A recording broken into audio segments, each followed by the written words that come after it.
The icy December wind whips across Boston Harbor as Samuel Adams watches from the shadows. Around him, over 100 colonists disguised as Mohawk Indians work methodically, dumping 342 chests of East India Company tea into the black water. The sound of wooden chests splintering and tea cascading into the harbor echoes across the silent city. This isn't random destruction, it's carefully orchestrated resistance. Adams, the master organizer of colonial resistance, knows this single act of defiance will change everything. For months, he and the Sons of Liberty have planned this response to the Tea Act, which granted the British East India Company a monopoly on tea sales in the colonies. The message is clear. Americans will not accept taxation without representation, even if it means destroying valuable property. As the last chest hits the water, Adams realizes they've crossed a line from which there's no return. The British government will demand punishment, and that punishment will unite the colonies like nothing before. Tonight's tea party is really a declaration of war, though none of these men know it yet. The imposing colonial capitol building in Williamsburg buzzes with tension as Virginia's most prominent planters debate their response to Parliament's punishment of Massachusetts. Patrick Henry, his red hair catching the candlelight, rises to address the crowded chamber. His voice, known throughout Virginia for its power, carries to every corner of the room. The question before the House is not whether Massachusetts has been wronged, Henry declares, his eyes blazing with conviction, but whether we shall submit to the same tyranny tomorrow. Around him, tobacco planters who have never traveled north of the Potomac nod in agreement. George Washington sits quietly, his massive frame tense with controlled anger. Thomas Jefferson, at just 31, scribbles notes for future use. The intolerable acts have achieved something the colonists never managed alone. They've created a sense of shared American identity. Virginia's plantation elite now see their fate tied to Massachusetts merchants and Pennsylvania farmers. Henry's words crystallize this new understanding. An attack on one colony is an attack on all. The cramped meeting room in Carpenter's Hall fills with tobacco smoke and heated voices as delegates from 12 colonies attempt something unprecedented: unified colonial resistance. Peyton Randolph of Virginia, the Congress president, struggles to maintain order as regional tensions threaten to derail the proceedings. John Adams of Massachusetts, his round face flushed with frustration, argues with John Jay of New York about the extent of Parliament's authority. In the corner, Sam Adams whispers strategy with Virginia's Richard Henry Lee. The age differences are striking. Some delegates are in their 70s, others barely 30. Their clothes reflect regional variations: New Englanders in simple wool, Southerners in fine silk and lace. Despite their differences, these men are creating something new, a continental identity that transcends colonial boundaries. They agree on a trade boycott, petition the king for redress, and most importantly, plan to meet again if their grievances aren't addressed. They don't know it, but they're rehearsing for independence. The morning mist clings to Lexington Green as Captain John Parker leads 77 Minutemen into formation. Across the village common, 700 British regulars in red coats and white gaiters march in perfect order, their muskets gleaming in the pale dawn light. Major John Pitcairn, mounted on his horse, surveys the colonial militia with professional disdain. Parker, a veteran of the French and Indian War, knows his farmers and shopkeepers are badly outnumbered. His weathered face shows no fear as he orders, "Stand your ground, don't fire unless fired upon." But if they mean to have a war, let it begin here. The colonists, ranging from teenagers to grandfathers, grip their muskets with white knuckles. In the tense silence, someone fires. History will never determine who. The shot heard round the world shatters the morning quiet, and within moments, 8 Americans lie dead on the green grass. As British troops marched toward Concord, riders spread the alarm throughout Massachusetts. The American Revolution has begun, though independence is still a year away. The print shop on Market Street fills with the mechanical rhythm of the printing press as Thomas Paine watches his words take physical form. The Englishman turned American revolutionary, his clothes simple and practical, examines the first copies of Common Sense with intense satisfaction. Around him, printer Robert Bell's apprentices work to meet the enormous demand. Orders are pouring in from all 13 colonies. Paine's pamphlet is unlike anything published in America before. Instead of legal arguments about colonial rights, he attacks the very concept of monarchy.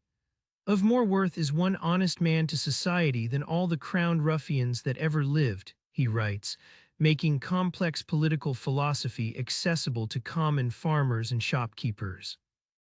Bell, ink-stained and excited by the pamphlet's commercial success, reports that it's selling faster than any publication in colonial history. Within months, it will sell 50,000 copies in a population of just 2 million, equivalent to a modern bestseller reaching 8 million copies.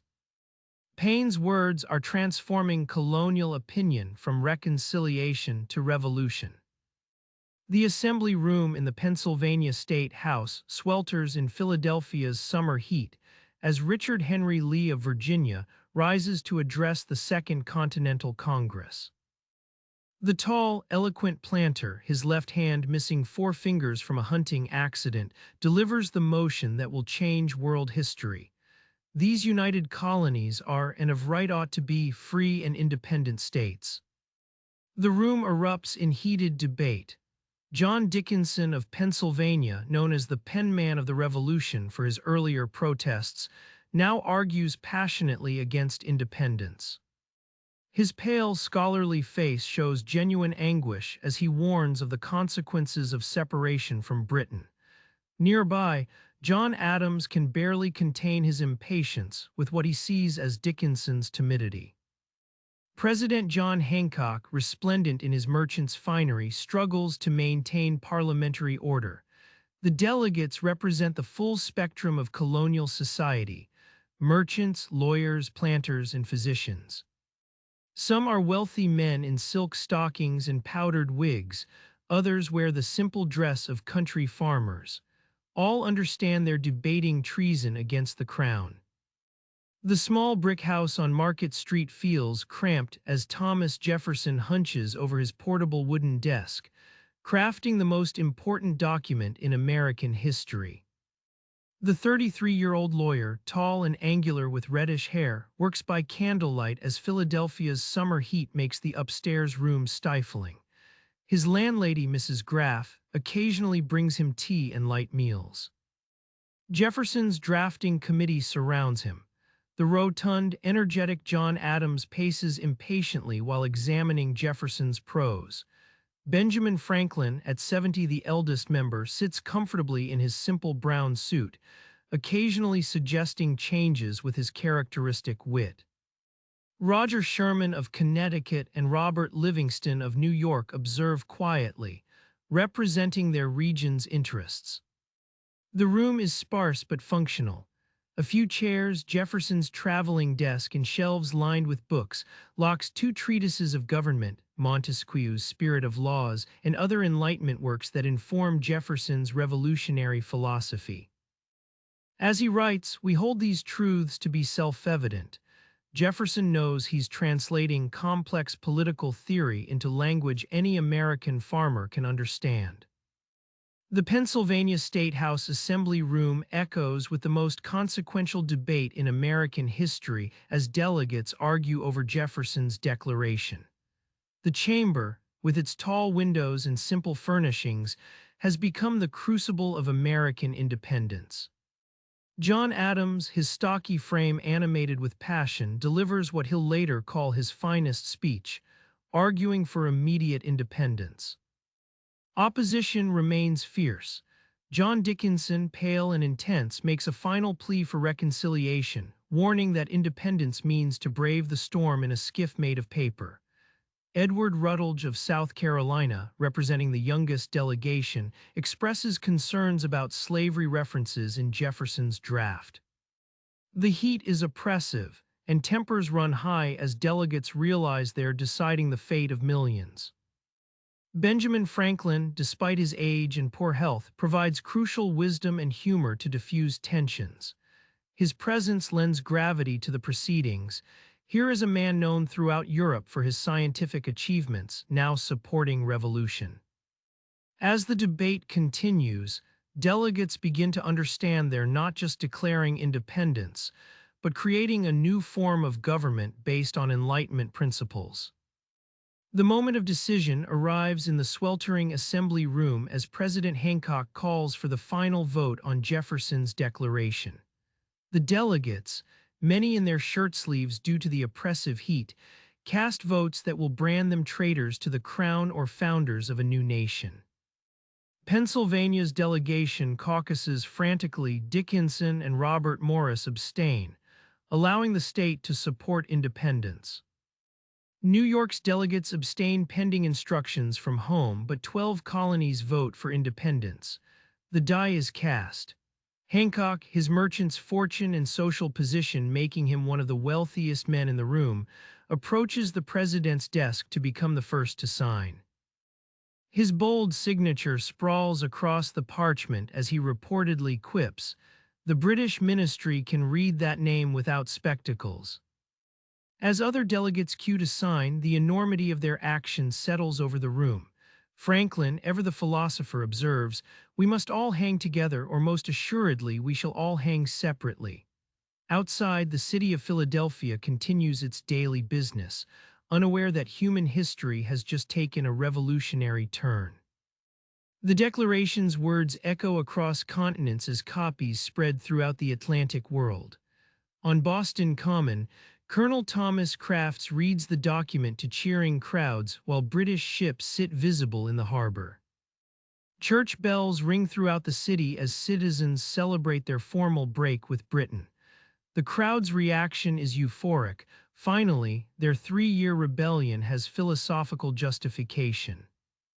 In the Continental Army camp outside New York, General Washington orders the Declaration read to his troops. The soldiers, many barefoot and in patched uniforms, listen intently as officers explain they're no longer fighting for colonial rights, but for independence itself. The psychological impact is profound. These men are now patriots fighting for their own nation rather than rebels against their government. Across the Atlantic, European intellectuals receive copies with fascination. In Paris, philosophers like Voltaire see their Enlightenment theories put into practice. The Declaration will inspire revolutionary movements across Europe and Latin America, proving that Jefferson's words have created something far larger than American independence. They've articulated universal principles of human liberty.